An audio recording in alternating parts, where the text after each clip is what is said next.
오늘 이 본문 말씀을 중심으로 내 말이 가져오는 재앙들, 내 말이 가져오는 재앙들이라는 제목으로 함께 말씀을 나누도록 하겠습니다. 최근에 햄버거를 만드는 한 업체에서 자사 홈페이지에 깜짝 놀랄 만한 공지사항을 하나 올렸습니다. 그것은 이 햄버거 업체에서 그동안 햄버거를 만들면서 한 번도 빠뜨린 적이 없던 이 토마토를 햄버거에서 빼겠다는 것입니다. 여러분은 충격을 안 받으실지 모르겠지만 그 버거를 좋아하는 분들에게는 상당히 충격적인 소식입니다. 그 이유가 뭐냐? 알고 봤더니 우리나라에 전례 없던 긴 장마에 태풍까지 몰아닥치면서 토마토가 흉작이 되었기 때문입니다. 수확량도 많지 않은 데다가 품질도 좋지 않았습니다. 그러다 보니까 이 토마토 가격이 최근 들어서 2배 이상 아주 급등을 해서 토마토 가격이 금값이 되었습니다. 상황이 이렇다 보니까 이 생과일 주스를 만들어 파는 업체에서 이거 더 이상 못하겠다 포기하는 일들이 일어나고, 또 음식 가운데 토마토를 많이 사용하는 외식 업체들이 아주 어려운 상황에 처하게 되었습니다. 만약에 이 상황이 더 어려워져서 토마토 값이 지금보다 10배 또 15배까지 오른다면 여러분 어떻게 될까요? 정말 힘들 것입니다. 자, 이런 상황이 오늘 본문에 등장을 합니다. 그것은 오늘 본문의 이 4가지 인 중에 셋째 인을 뗄 때 이 검은 말이 등장해서 이 땅의 식량값이 폭등하는 일이 벌어지기 때문입니다.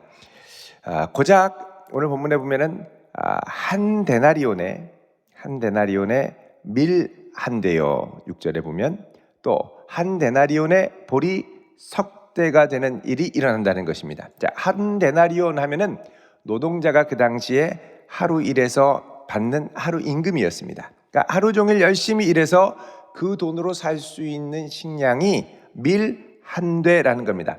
한 대는 헬라어로 코이닉스라고 하는데, 이게 이제 용량으로 우리가에게 익숙한 용량으로 하면 한 쿼트. 여러분 아이스크림 베스킨 라빈스에 가면 아이스크림 한 쿼트, 파인트 이렇게 있죠. 쿼트, 큰 통, 이 쿼트 정도를 살 수 있다는 겁니다. 하루 종일 열심히 일해서 하루 임금으로 그 정도를 산다라는 것이죠. 이 정도 양이면 보통 그 당시에 빵을 만들거나 이렇게 해서 한 사람이 하루 3끼 먹을 수 있는 식량의 양 정도가 되었습니다. 그리고 이제 석되가 되면, 쿼트가 3개면 그 당시의 가족 규모로 한 가족이 먹을 수 있는 식량 양 정도가 됐습니다. 밀은 보리보다 영양이 풍부하고 또 이 곡물이 아주 틈실해서 아주 무게가 더 나갔습니다. 그러니까 가격이 비싼 고급 식량이었죠. 그래서 한 데나리온에 밀 한 대. 근데 보리 같은 경우는 여러분 보리밥 먹으면 금방 꺼지죠. 좀 부실합니다. 그래서 영양도 적고, 그래서 이 보리는 저렴해서 한 데나리온에 석 대까지 살 수 있었다는 겁니다. 자, 하루 임금에 이 정도밖에 살 수 없었다는 건 그 당시에 평균적인 이 곡물의 이 물가에서 적어도 10배에서 많게는 16배까지 달하는 이 가격입니다. 엄청나게 오른 거죠. 자, 그런데 최근 들어서 이 코로나로 인한 이 경제 침체와 또 장마와 기후 변화로 인해서 곡물값이 아주 급등을 하게 되는데, 자, 이걸 보면서 이제 이 세상이 요한계시록의 셋째인 시제로 접어들었다라고 주장하는 이 세대주의 종말론자들의 주장이 일어나고 있습니다. 이제 이런 기근으로 고통받다가 이제 첫째인, 둘째인이 지나고 이제 셋째인이 오고 나면 그 다음에 이제 넷째인이 올 것이라는 것이죠. 여러분, 넷째인의 재앙은 무엇입니까? 오늘 본문에 보면 넷째인 7절에 보면 8절에 보면 청황색 말이 나오죠. 자, 청황색 말, 청황색은 뭐냐? 녹색이기는 한데 누런 빛을 띤 녹색. 그래서 영어로 yellowish green 이렇게 얘기합니다. 또 창백한 녹색, 녹색인데 핏기 없는 창백한 녹색, pale green 이렇게도 얘기하고요. 아니면 녹색빛을 띤 회색, 회색은 뭐 거의 죽음의 색이죠. 그래서 greenish gray 이렇게 또 얘기합니다. 그러니까 병색이 깊어 핏기가 없어가지고 죽어가는 색깔, 아니면 시체의 색깔을 말하는 것입니다. 본문에는 이런 청황색 말을 탄 자의 이름이 등장합니다. 자, 8절 말씀 같이 읽어보겠습니다. 시작. 내가 봄에 청황색 말이 나오는데 그 탄 자의 이름은 사망이니 음부가 그 뒤를 따르더라. 그들이 땅 4분의 1의 권세를 얻어 검과 흉년과 사망과 땅의 짐승들로서 죽이더라. 아멘. 자, 청황색 말을 탄 자의 이름이 있는데 이름이 뭐냐? 타나토스, 죽음입니다. 사망. 이 사망이 청황색 말을 타고 오는데 그 뒤를 따라오는 자가 있었습니다. 바로 음부죠. 음부, 죽으면 가는 장소. 이 음부가 사망을 뒤따른다라는 건 뭐냐? 이 질병과 죽음의 청황색 말이 지나가고 나면 음부가 그 뒤를 따라서 죽은 사람들을 다 거두어 가지고 음부에 가두어 둔다는 것입니다. 자, 이제 세계적인 식량 고갈, 자원 고갈, 기후 온난화 이로 인한 식량 전쟁이 발발하게 되고 또 4년에서 5년 주기로 찾아오는 전 세계적인 전염병은 현재의 코로나, 이건 약과고 앞으로 갈수록 심각해져서 전 세계를 죽음에 이르게 한다라는 것입니다. 이제 청황색 말이 서서히 올 준비를 한다는 것이죠. 그리고 이 청황색 말이 오면 요한계시록에 말씀하는 대로 땅 4분의 1이 역병과 전쟁과 식량 부족으로 죽음을 맞이하게 될 것이다. 이렇게 유튜브에 나옵니다. 자, 여기까지 오면 여러분 우리 이제 둘째 말이 궁금해집니다. 도대체 이 둘째 말은 뭐냐? 여러분 둘째 말은 무슨 색깔입니까? 붉은색 말입니다. 6장 4절에 보면 붉은색 말. 그 탄 자가 허락을 받아서 화평을 제하여 버리며 또 서로 죽이게 하고 큰 칼을 받았다 이렇게 얘기합니다. 붉은색은 피를 의미하는데 피, 화평을 제거하고 서로 죽이게 하는 피 흘리게 하는 세력, 국가 안에 붉은 피의 혁명과 내란을 일으키는 세력들, 바로 피의 혁명을 일으켰던 공산주의 국가, 공산주의 세력을 의미한다는 겁니다. 붉은 말은 많은 나라를 공산화시키고 피로 물들였다는 것이죠. 그래서 이제 붉은 말의 시대는 가고 이제는 무슨 시대가 오느냐? 이제 검은 말의 시대가 온다라는 겁니다. 검은 말은 식량값이 폭등하고 경제 위기가 오고 경제 금융 위기가 오고 이렇게 된다는 것이죠. 자, 이런 해석이 예전에 우리 시한부 계시록 집회, 부흥회, 종말론 집회, 그리고 요즘 나오는 유튜브 이런데 엄청나게 많습니다. 많은 분들이 이거를 또 보시고 막 질문을 하시고 도대체 어떻게 된 거냐? 여러분, 그렇다면 우리가 또 하나 봐야죠. 마지막 여기까지 봤으니까 첫 번째 인을 뗄 때 나오는 흰 말은 뭐냐라는 겁니다. 첫 번째 인. 그래서 본문에는 첫 번째 흰 말, 붉은 말, 검은 말, 그다음에 청황색 말이 등장합니다. 자, 첫 번째 흰 말 2절 같이 보겠습니다. 시작. 이에 내가 보니 흰 말이 있는데 그 탄 자가 활을 가졌고 면류관을 받고 나아가서 이기고 또 이기려고 하더라. 아멘. 자, 흰 말은 면류관을 받았습니다. 또 이기고 또 이기려고 합니다. 이게 좋은 말 같습니다. 그래서 승리의 관을 갖고 나아가서 이기는 역사를 이루는, 곧 예수 그리스도께서 온 세상에 나가서 복음을 증거하고 돌아오는 복음의 전성기를 허락하신다는 겁니다.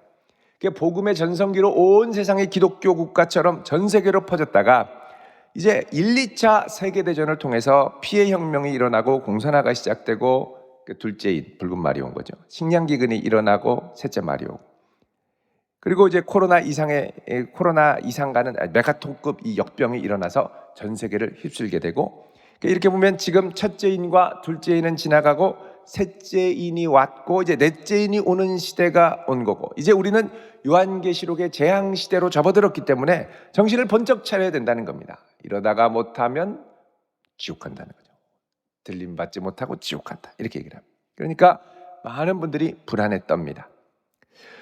또 어떤 분들은 이 요한계시록 이 넷째인, 이 네 가지인 해석이 참 많습니다. 아주 이상한 해석들도 많고, 이 넷째 네 가지 인을 이야기할 때 기독교 2000년 역사를 통해서 예수님이 부활 승천하고 복음이 활발하게 증거되었던 시기가 있는데 그때가 흰말의 시기, 곧 에베소의 시기라는 겁니다. 7교회 7인, 그래서 에베소, 서머나, 두아디라, 버가모 이렇게 해서 이제 그 시대마다 이 교회 이름을 붙이는 거죠. 그래서 에베소 시대는 복음이 온 세계로 전파되는 시대, 붉은 말의 시대는 성도들이 핍박당하고 기독교가 공인받기까지의 한 100년에서 300년까지의 시대, 이게 이제 서머나 교회 시대라는 겁니다. 그 다음에 이제 검은 말 타락의 시기고, 영적 기근의 시기고, 식량 기근이 아니라 영적 기근의 시기고, 기독교가 공인되고 난 다음에 교회가 비대해지는 버가모 시대. 넷째에는 그 이후에 흑사병이 전 유럽을 휩쓸었던 두아디라 시대. 과거의 역사를 따라서 하는 이 과거의 역사적 해석도 있습니다. 자, 요한계시록을 해석할 때 우리가 이제 이런 해석들을 좀 이렇게 주의를 해야 됩니다. 요한계시록을 우리가 이해할 때 가장 중요한 건 뭐냐? 요한계시록이 쓰였던 그 당시의 시대, 1차적으로 이 로마 제국의 핍박 가운데 산 소망을 붙들고 끝까지 인내하라고 우리 예수님께서 성도들에게 보여주신 계시라는 것을 우리가 반드시 염두에 둬야 한다는 겁니다. 따라서 요한계시록은 1차적으로 1세기의 소아시아의 7교회가 처했던 상황과 깊은 연관을 갖고 해석을 해야 됩니다. 그리고 거기서 나온 원리를 갖고 오늘날의 교회 시대에 적용해야 한다는 것입니다. 우리가 7교회 시대의 상황을 쭉 우리 7교회 2장 3장을 보면서 이게 얼마나 그 당시의 상황과 깊이 연관되어 있는가를 함께 봤습니다. 만약에 오늘날 요한계시록 시대, 특별히 이 6장의 이 7인을 해석할 때 그 당시를 고려하지 않고 해석을 하면 둘째인, 셋째인, 넷째인은 초대교회와 아무 상관이 없는 오늘날 우리 시대의 상황을 예고한 자칫하면 자의적인 예언서가 되기가 쉽습니다. 그래서 어떤 이들은 아주 극단적으로 사도 요한은 2장 3장까지만 자기네 교회 시대의 상황을 기록했고 4장 5장 이제 특별히 6장부터는 그 시대랑 상관없이 오늘날 우리 시대의 상황을 예고한 예언을 기록했다는 겁니다. 그래서 사도 요한이 요한계시록을 기록할 때 오늘날 이게 오늘날 우리 시대에 어떻게 성취될지를 모르는 상태로 예수님이 받아 적으라고 하니까 아무 뜻도 모르고 그냥 기록했다는 거죠. 이게 바로 이단 단체들이 주장하는 환상계시라는 겁니다. 환상계시. 그리고 이 계시록은 장차 2000년 후에 성취가 될 때가 오는데 이게 오늘날 어떻게 성취가 되는지를 또 보고 들은 사람이 있는데 그 사람이 와서 계시록을 풀어줄 때 계시록이 제대로 풀린다는 것이죠. 그래서 오늘날 성취되는 이 계시, 이거를 성취계시라고. 그래서 요한계시록을 환상계시와 실상계시, 성취계시로 나누게 되죠. 이렇게 되면 오늘 요한계시록 6장에 나오는 밀 한 대 보리석대, 우리 처음 보았던 6장 6절에 밀 한 대 보리석대가 2000년 전과는 아무 상관이 없는 사건이 되고 오로지 오늘날 코로나 시대의 기후변화로 인한 곡물값 급등의 사건을 예언한 그런 사건을 가리키는 것으로 둔갑을 합니다. 또 어떤 이단단체는 이게 밀 한 대 보리석대, 이게 다 그릇들이죠. 그릇을 담는. 그래서 이것은 비유로 사람을 가리킨다. 그래서 밀 한 대 보리석대는 뭐냐? 이단단체에서 나와서 새로운 단체를 만들어서 새하늘과 새 땅을 만든 증거장막 성전을 세운 사람들이다. 이렇게 얘기하죠. 이들은 새하늘과 새 땅을 만들었기 때문에 절대 죽어서는 안 되는 사람들입니다. 문제는 밀 한 대 보리석대라고 말했던 사람들 중에 죽어나가는 보리석대가 있다라는 것이죠.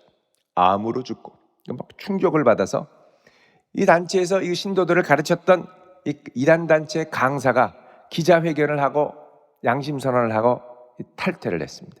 그러니까 이 단체는 당황해서 허겁지겁 보리석대 이름을 또 바꿨습니다. 그러니까 또 안 맞습니다.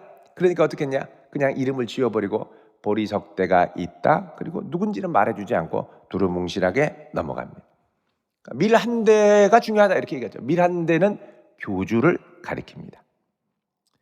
그러니까 밀 한 대 보리석대의 사건은 오늘날 한국에서 일어난 사건이라는 겁니다. 자, 이런 해석의 혼란으로 인해서 성도들이 중심을 잡지 못하면 자꾸만 요한계시록이 궁금해서 자극적인 해석으로 끌리게 됩니다.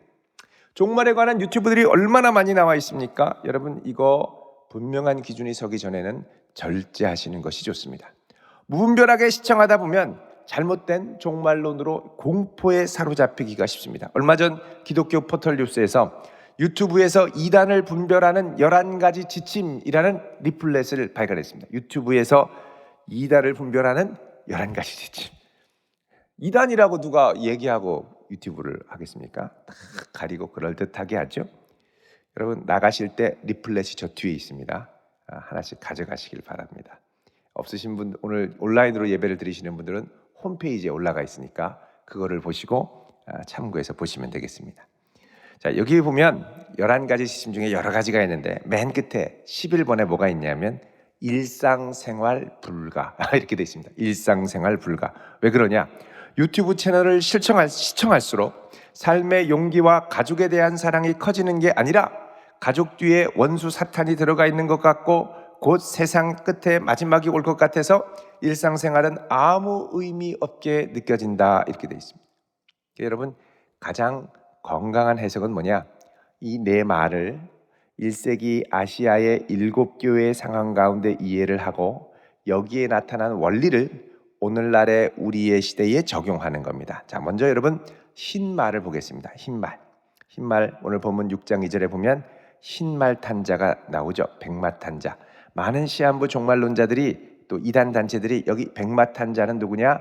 그리스도라고 얘기합니다. 왜 그러냐? 여러분 19장 11절 이하에 보면 정말 백마탄 그리스도가 나타나기 때문에 그렇습니다.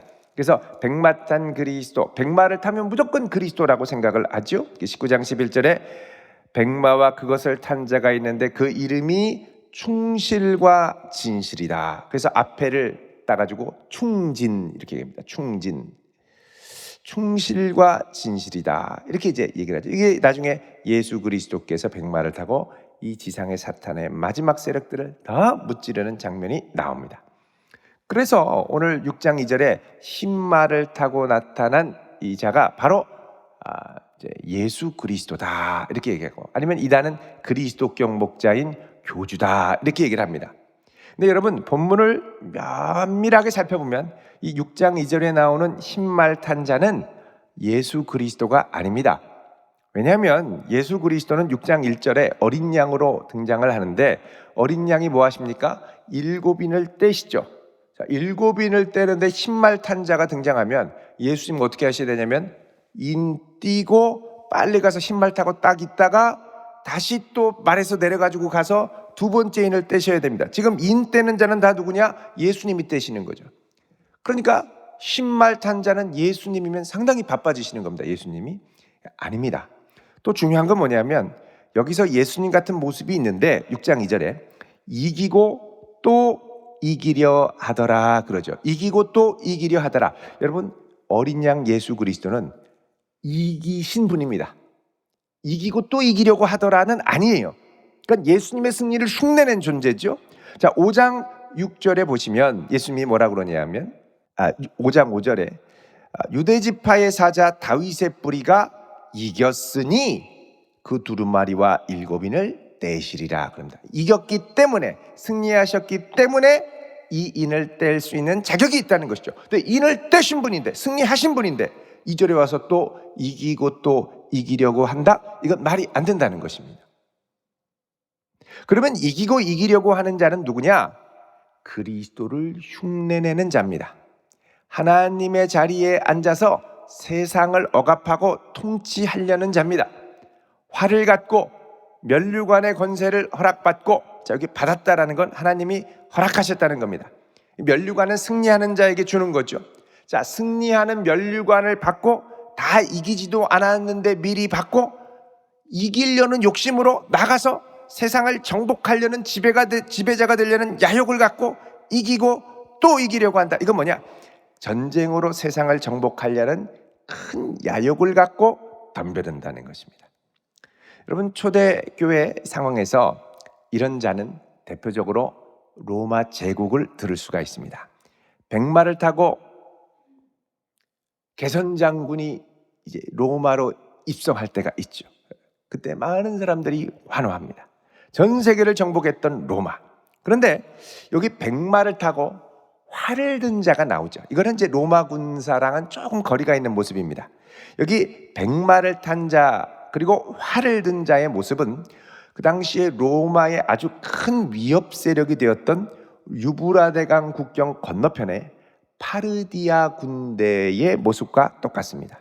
파르디아 군대는 백마를 타고 말을 달리는데 이 몽골 군사랑 아주 비슷합니다. 몽골 군사에 가공할 만한 군사력이 어디서 왔느냐? 기마술이죠. 특별히 이 등자, 말을 탈 때 이렇게 등자, 이렇게 딱 고정시키는 등자 없이 두 발의 힘으로 말의 이 몸통을 딱 감싸고 달리면서 뒤를 돌아서 화살을 쏴서 적군을 명중시키는. 그러니까 추격하기도 어렵고 쫓아가기도 어렵고 아주 무서운 이 기마술을 갖추었던 게 바로 그 당시에 파르디아 군대였습니다. 이 파르디아 군대가 역사적으로 로마, 세계 최강의 로마 제국을 주전 55년과 주후 62년에 크게 패배시킨 적이 있습니다. 이들은 주후 60년에서 70년대 로마 제국의 영토를 여러 번 침범을 하면서 그야말로 이기고 또 이기려는 자가 되었습니다. 자, 이것은 뭘 의미하느냐? 하나님이 지금 온 세상을 경륜하는 세계 경륜의 두루마리를 펼치면서 세계 경륜 가운데 아무리 세계 최강의 제국이라 자부하는 로마라 하더라도 영속되지 않고 흔들리는 존재가 될 것을 말씀합니다. 오직 하나님의 나라만이 영원한 것이죠. 이 세상에 아무리 강해 보이고 아무리 대단해 보여도 흔들리고 무너지게 되어 있다는 것입니다. 물론 그 안에 있는 제국들은, 그 안에 있는 이 제국의 시민들은 두려움과 혼란 가운데 있을 것입니다. 이 정복자의 이기고 또 이기려는 야욕이 제국의 시민들을 두려움과 공포로 몰아가고 성도들을 고난 가운데 처하게 하죠. 두 번째로 붉은 말을 탄 자입니다. 이 붉은 말을 탄 자는 허락을 받아서, 하나님의 주권 안에 있는 겁니다. 허락을 받아서 서로 죽이게 하는, 오늘 본문에 보면 큰 칼을 받았다 이렇게 말씀합니다. 큰 칼을 받았다. 4절에 보면 서로 죽이게 하고 또 큰 칼을 받았다 이렇게 말씀하죠.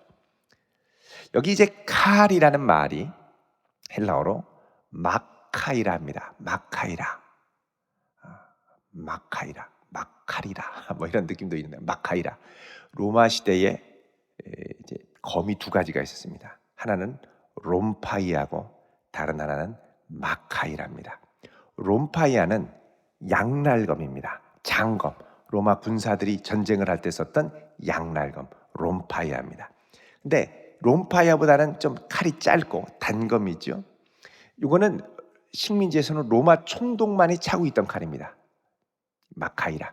그리고 이것은 이제 사람을 사형을 언도할 때 총독의 권세를 이제 나타낼 때 보여주는 칼이었고, 또 하나 내부적으로 또 공식 총독이 아니라도 이 내부적으로 이 암살자들이 가지고 다녔던 칼이 이 마카이라였습니다. 이 비밀 요원들이 제국의 주요 인사를 암살하거나 내란과 혁명을 일으킬 때 암살용으로 사용했던 칼이 마카이라입니다. 그런데 이 마카이라는 보통 짧고 작은데 여기서 뭐라 그러냐면 큰 마카이라, 큰 검, 마카이라 메갈레, 메가톤급의 마카이라라고 이야기를 하죠.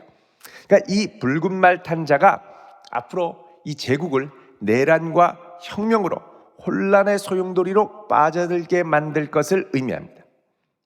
자, 이 가운데 성도들은 어떻게 될까요? 7교회 성도들은 어마어마한 고난을 겪게 됩니다. 세 번째는 검은 말을 탄 자입니다. 자, 이 검은 말 탄 자가 오니까 식량 가격이 급등합니다.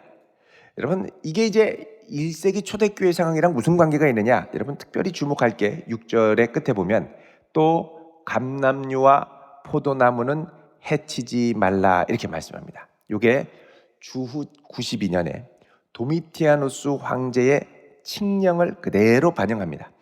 감람류, 올리브기름, 그리고 포도주는 밀과 보리, 이건 아주 필수적인 식량이었고, 올리브기름과 포도는 밀과 보리만큼은 필수적이지는 않았지만 그 당시에 일상생활을 영위하는데 아주 중요한 식물들이었습니다.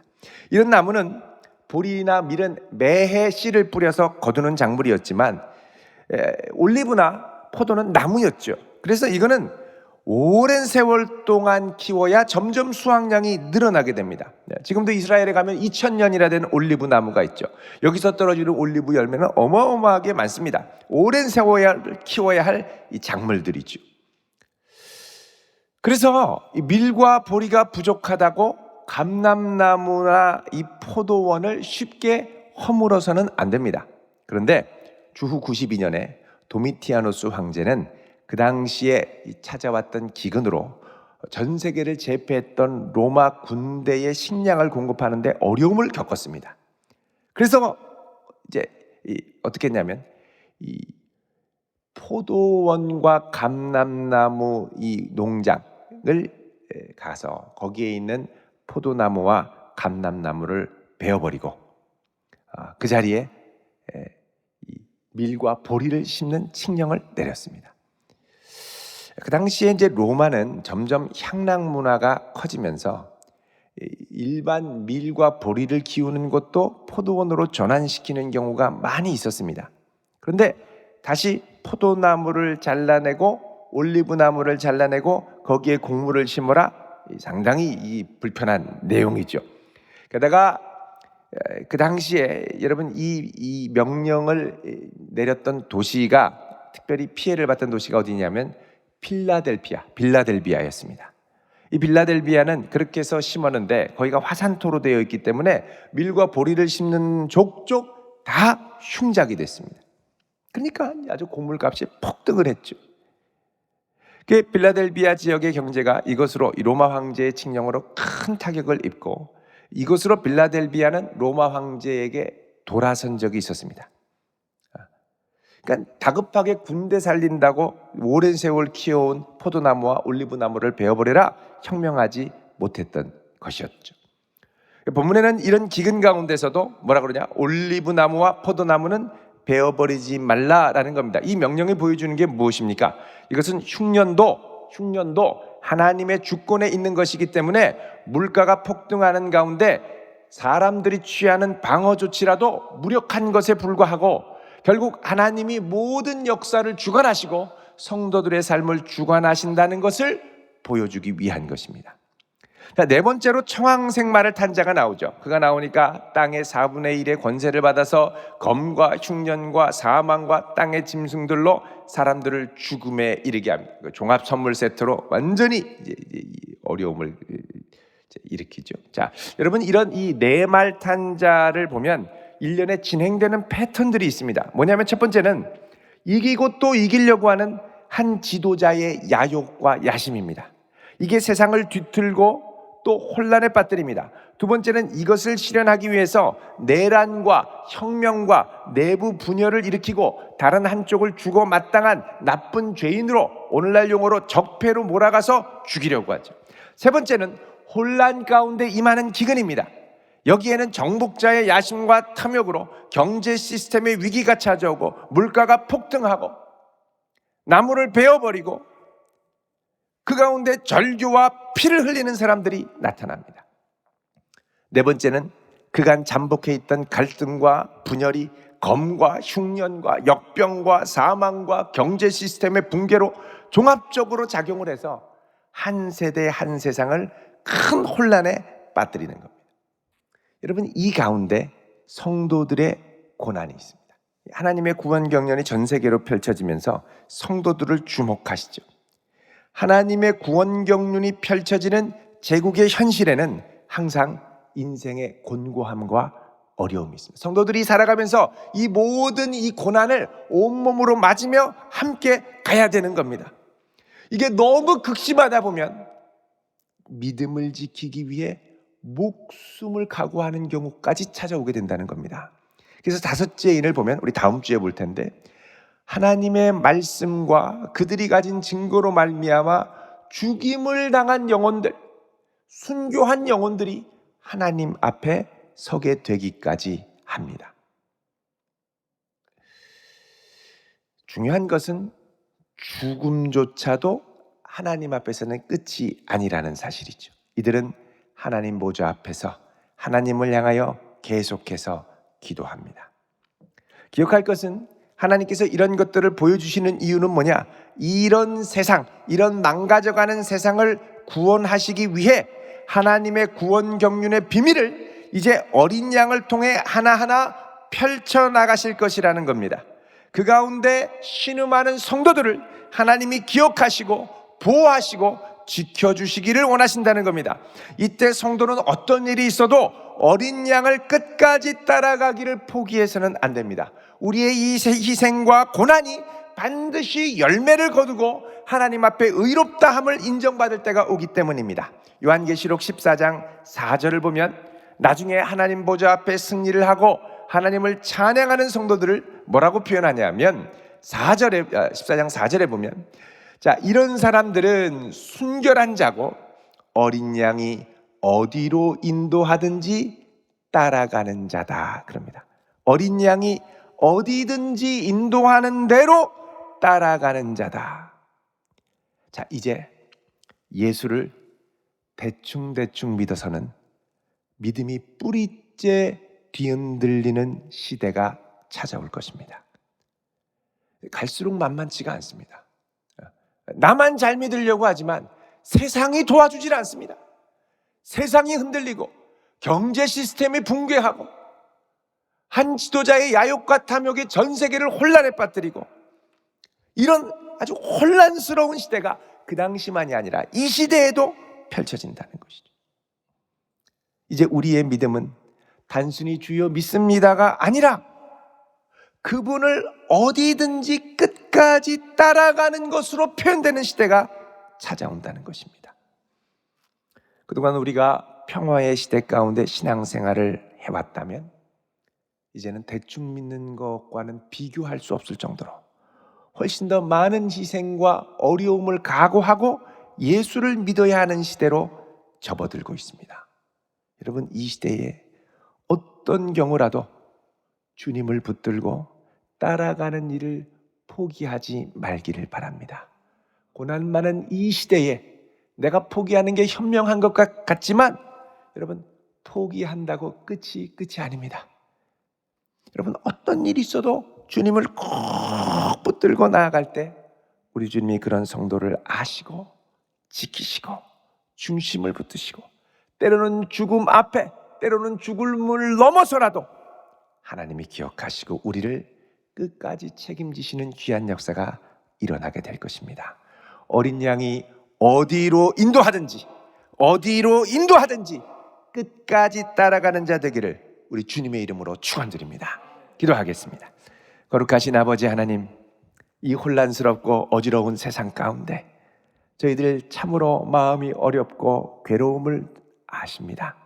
경제 시스템이 뒤흔들리고 나라의 근간이 흔들리고 지도자의 야욕과 탐욕이 전 세계를 흔드는 이 시대에 살림과 생태계가 마구 베어지고 파괴되는 이 시대에 주여, 우리가 어디로 가야 하겠습니까? 간절히 구하오니 우리는 갈 바를 모르되 하나님의 구원 경륜을 펼치시는 어린 양 예수 그리스도가 우리에게 있사오니 주여, 어디로 가든지 끝까지 따라가는 자로 한 사람 한 사람을 세워 주옵소서. 예수님의 이름으로 기도드리옵나이다.